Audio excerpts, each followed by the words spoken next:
గోపి గారు చెప్పండి, అమరావతికి మరొక 32,000 కోట్లని ఘనంగా అప్పు విషయాన్ని కూడా బ్రహ్మాండంగా వేసుకుంటున్నారు. అదే జగన్ టైంలో చేస్తే అప్పులు చెప్పని రాశారు, ఇవాళేమో బ్రహ్మాండం అంటున్నారు.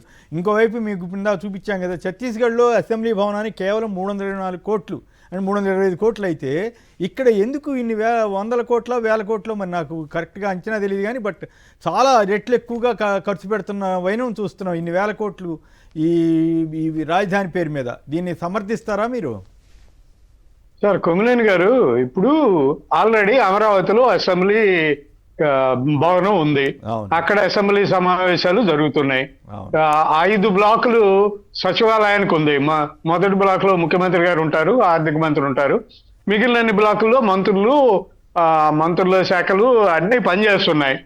ఇప్పుడు మళ్ళీ ఇంకోటి కట్టాల్సిన అవసరం ఏమొచ్చింది? కడితే దీన్ని ఏం చేస్తారు? ఇవన్నీ కూడా చర్చనీయాంశాలండి.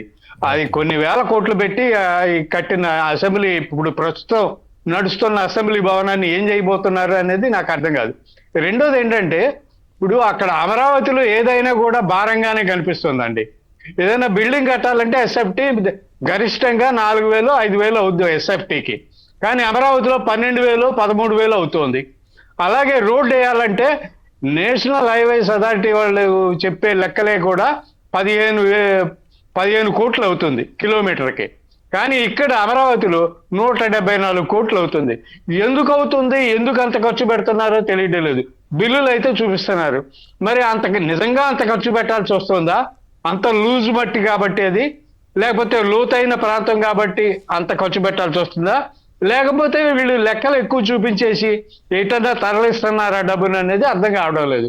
కానీ భారీగా ఇప్పుడు గతంలో ఎన్నికల సమయంలో ఏం చెప్పారు? శ్రీలంక అయిపోతుంది, ఆంధ్రప్రదేశ్ శ్రీలంక అయిపోతుంది, 14 లక్షల కోట్ల రూపాయలు అప్పు చేశాడు జగన్మోహన్ రెడ్డి అని ప్రచారం చేశారు.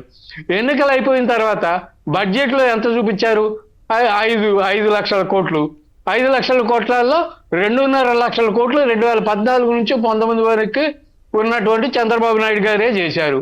సో ఇవన్నీ వాస్తవాలు కనిపిస్తూ ఉంటాయి. కానీ ప్రచారాలు, అబద్ధాల ప్రచారాలు మాత్రం చాలా ఎక్కువగా ఉంటాయి. ఛత్తీస్గఢ్ అంటే అది న్యాయమైన బడ్జెట్ అండి. మరి ఇక్కడ చూపించేది ఇది ఎంతవరకు న్యాయం అవుతుందో, ఎన్ని లక్షల కోట్లు వేస్తారో, ఒక్కో బిల్డింగ్ని ఎన్నిసార్లు కడతారో అర్థం కాని పరిస్థితిగా అనిపిస్తుంది. రైట్, మీరేమంటారు? ఒకటి, అక్కడ దోపిడీ లేదు, ఇక్కడ దోపిడీ ఉందనేది దానికి క్లియర్ డిఫరెన్స్. దోపిడీ ఇప్పుడు ఛత్తీస్గఢ్కి సంబంధించినటువంటి అసెంబ్లీ అంటే విధానసభ అంటారు, అక్కడ దానికి 324 కోట్లు అయింది. ఇప్పుడు చంద్రబాబు నాయుడు గారు అంతకుముందు టెంపరీగా ఆయన అధికారంలో ఉన్నప్పుడు కట్టిన తాత్కాలిక సచివాలయం, తాత్కాలిక అసెంబ్లీ, తాత్కాలిక హైకోర్టుకి చదరపు అడుగు 11,000 నుంచి 17,000 అయింది.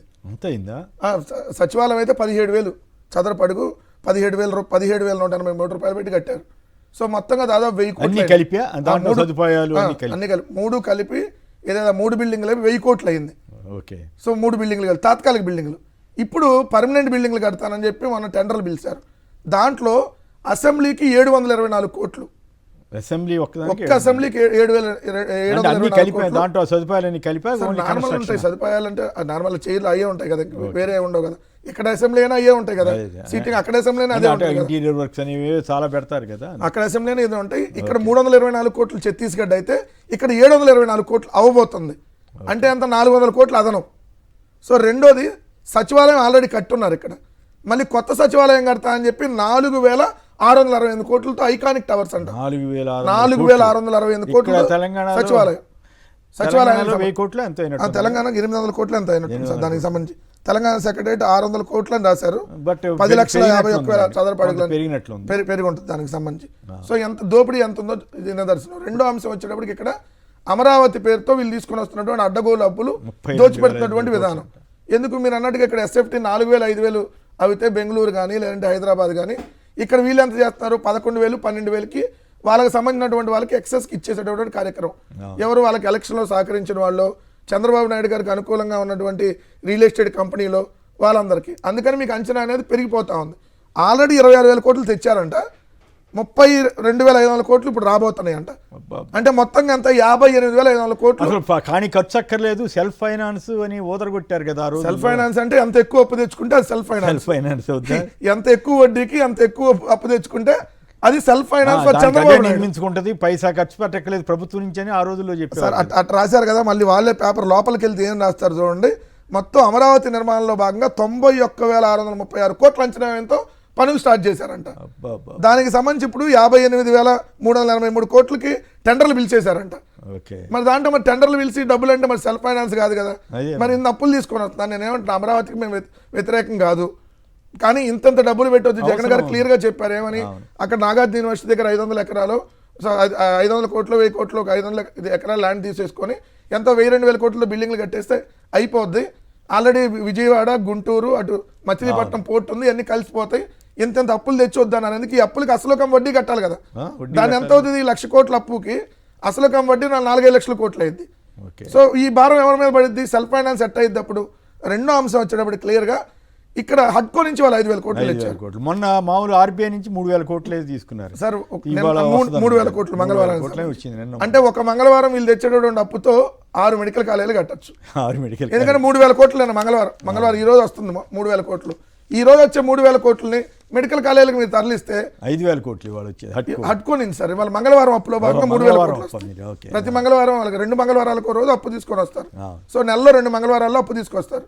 సో ఒక నెలలో 3,000 కోట్లు, అదే ఒక వారంలో 3,000 కోట్లు, ఒక వారంలో 5,000 కోట్లు అట్లా. సో ఇక్కడ మీరు ఈ 3,000 కోట్ల అప్పుని మెడికల్ కాలేజీలకు తరలిస్తే దాదాపుగా 6 మెడికల్ కాలేజీలు పూర్తవుతాయి. రెండోది రాష్ట్ర వ్యాప్తంగా ఉంటాయి. రాష్ట్ర వ్యాప్తంగా ఇక్కడ మీరు 50,000 కోట్లు ఇప్పుడు అమరావతి పేరు అప్పులు తెచ్చారు కదా, ఒక 5,000 కోట్లు నాబార్డుకి ఆల్రెడీ జగన్మోహన్ రెడ్డి గారు లింక్ పెట్టారు. సో అక్కడ ఆల్రెడీ అగ్రిమెంట్లు అయిపోయింది. దాన్ని మీరు ప్రభుత్వ మెడికల్ కాలేజీలకు మళ్ళీ ఇచ్చేస్తే మీరు 10 మెడికల్ కాలేజీలు పూర్తి అయిపోతాయి కదా. దానికి సంబంధించి అంటూ జగన్ గారేమో మంచి బిల్డింగ్లు 450 కోట్లతో మంచి బిల్డింగ్లు కడితేనేమో ప్యాలెస్లు కట్టారు, వేస్ట్ అన్నారు. ఇక్కడేమో ఇన్ని ఐకానిక్ టవర్లు, ఇన్ని వేల కోట్ల అప్పులు తీసుకొచ్చి కట్టుతున్నారు. మరి అది ఏమో అర్థం, అసలు పోలిక అనేది అర్థం కాకుండా. దాంట్లో జగన్మోహన్ రెడ్డి గారు కట్టినటువంటి బిల్డింగ్లో ఒకటి హాస్పిటల్, మళ్ళీ కాలేజీ, వాళ్ళకి సంబంధించినటువంటి హాస్టల్స్, ఏదైతే నర్సింగ్ కాలేజీ ఇవ్వబోతున్నారా? లేదు సార్, మెడికల్ కాలేజ్ కట్టినట్లు కాదు. నేను అనేది రిషికొండ కాలేజ్, రిషికొండలో 400 కోట్లు పెట్టిన దాంట్లో బాగున్నా. అది కూడా అద్భుతం. మన ఆంధ్రప్రదేశ్ లో ఎక్కడ లేనటువంటి ఇన్ఫ్రాస్ట్రక్చర్ అక్కడ ఏర్పాటు చేశారు. పెడితే వాటిని వేస్ట్ చేస్తే అది కదా విధ్వంసం అంటే నాకు అనిపిస్తుంది. నేను అంబేద్కర్ విగ్రహం దగ్గర చూస్తే నాకు బాధ అనిపించింది. అది కదా విధ్వంసం అంటే. జగన్ గారు కట్టినటిని పాడు చేయటం కదా. మరి చంద్రబాబు గారు కట్టినట్టు నేనే జగన్ గారు ఎప్పుడు పాడు చేశారు? ఏందో విధ్వంసం అని ప్రచారం. రెండో సార్, ఇప్పుడు అంబేద్కర్ గారి విగ్రహం జగన్మోహన్ రెడ్డి గారు కట్టారని దానికి దీనికి ఏమి సంబంధం? ఇప్పుడు వరకు ముఖ్యమంత్రి కానీ వాళ్ళ ఎమ్మెల్యేలు కానీ ఒక్కరు పోలే అక్కడికి. వెళ్ళపోయారు. మెయింటైన్ చేసి జనానికి విజ్ఞానం కేంద్రంగా మార్చొచ్చు కదా. ప్రజలకు తెలియాల్సిన ఒక్క నిమిషం నేను ముగిస్తాను. ఎందుకంటే మెడికల్ కాలేజ్ 500 కోట్లు పెట్టి జగన్మోహన్ రెడ్డి గారు ఎక్కడైతే కట్టారో అక్కడ దాదాపు 8.5 లక్షల చదరపు అడుగుల్లో టీచింగ్ హాస్పిటల్, 2.5 లక్షల చదరపు అడుగుల విస్తీర్ణంలో మెడికల్ కాలేజ్, 2 లక్షల చదరపు అడుగుల విస్తీర్ణంలో హాస్టళ్లు, సిబ్బంది వసతి, క్రీడా ప్రాంగణాలు, మళ్ళీ అత్యాధునిక సాంకేతికతతో ల్యాబొరేటరీలు, డిజిటల్ లైబ్రరీలు, CCTVలు, ఇవన్నీ 500 కోట్లతో.